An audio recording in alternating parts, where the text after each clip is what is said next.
2, 3, 4.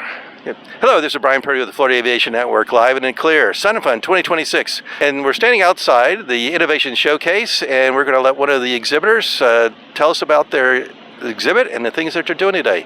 Good morning. Good morning. I'm Janel MacNee Grosse Ile Airport, which is in southeast Michigan, which is just 30 miles southeast of Detroit, which people are very familiar with the location of Detroit, Michigan. And our airport is a small general aviation airport located just at the mouth of Lake Erie.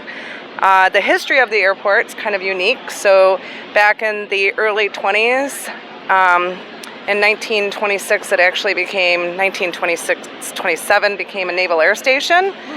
So it was Naval Air Station Grosse Ile until 1969 and deeded to the township of Grosse Ile in 1970.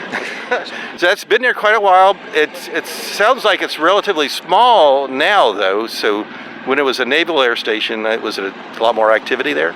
Yeah, that would be correct. Okay. So it was deeded as a federal surplus, and many famous people who have actually trained at Grosse Ile, George Bush Sr., Bob Barker from The Price is Right was trained at our air station.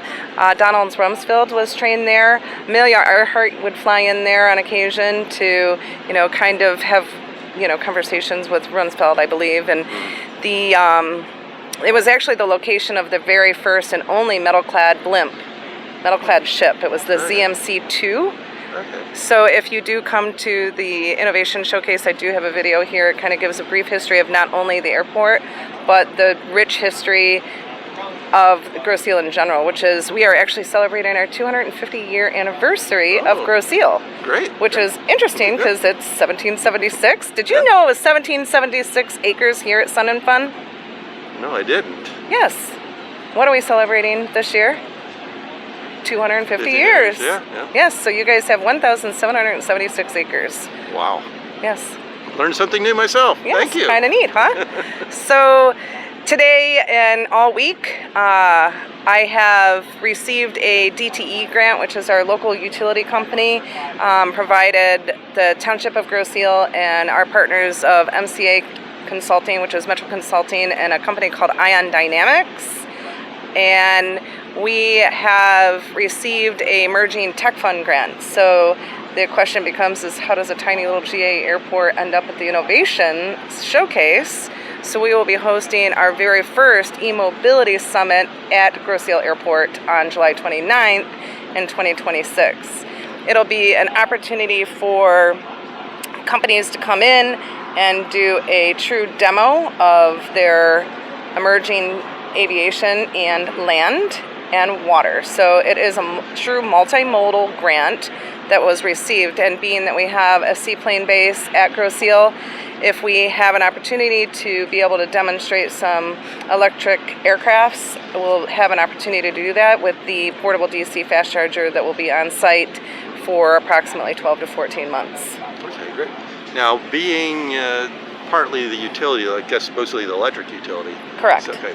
Already in the works the plans for permanent electrical charging facilities? It'll be a temporary electrical charging facility because our agreement and the grant funding that we did receive through DTE is for 12 to 14 months in order to give us an opportunity to do testing with that equipment with a DC fast charge, which will be level 2 and well, hopefully also you're preparing to have more than just a short-term place in this market. Correct. Yeah, correct. So if you look at the strategic location of Grosse Ile, and some of these beginning use cases are going to be over in non-populated areas. Mm-hmm. So if you look at the IPP grant or some of the feasibility studies, I think that you're going to start seeing that GA airports are going to be playing a huge role in the future of electrification and advancement in air mobility. Yeah.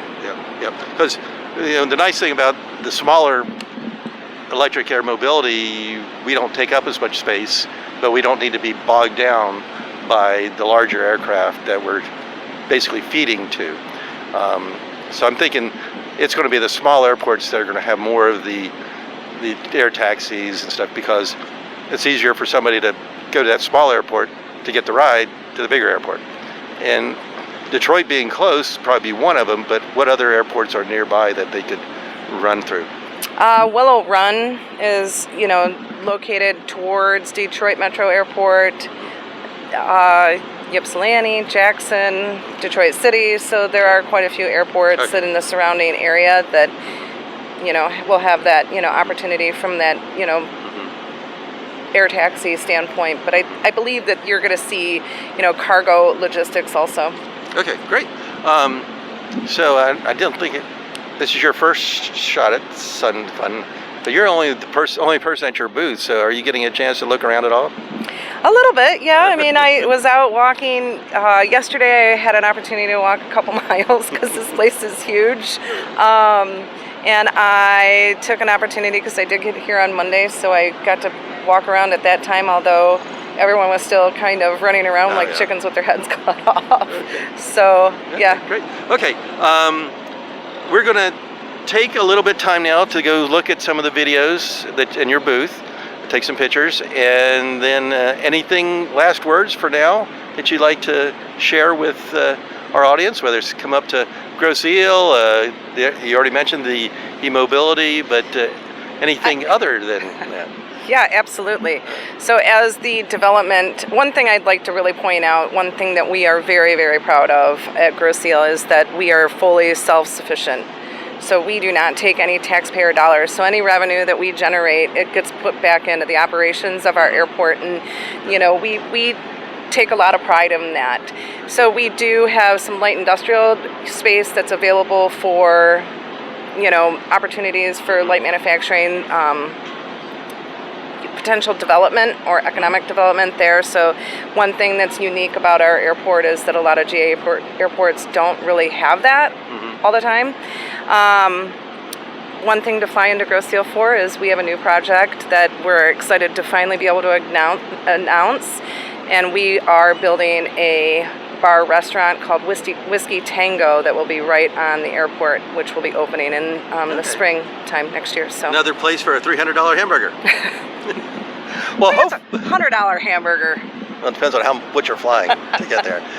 But hopefully, with the potential industrial area, you find some of these eVTOL or e-mobility type things, build a maintenance facility on the island there, or the facility to handle all the nearby areas. So you never know what new might happen. Correct. Okay. Yeah. Okay. Well, let's go look at your booth. All right. Okay. Sounds good. So Janel MacNee at Grosse Ile Airport. If you're looking at the location of Grosse Ile Airport, you're going to see that it's in southeast Michigan. And if you can see on the screen here, you can see Detroit Metro is right here. So when I say 30 miles southeast of Detroit, we are located here, and this is the mouth of Lake Erie. And if you zoom in, we are this tiny little island of population of 10,000 people, and we have a unique airport that's actually shaped in the shape of a triangle, very easily to visualize from the sky above.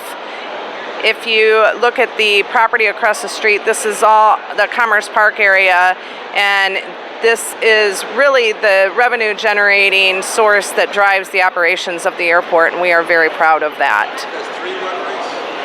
We have 2 runways. We have a 422 and 1735. The current crosswind runway of the 1735 is closed, on track to be totally reconstructed in 2030. Hello, this is Brian Purdy with the Florida Aviation Network, live and in clear. Sun and Fun 2026.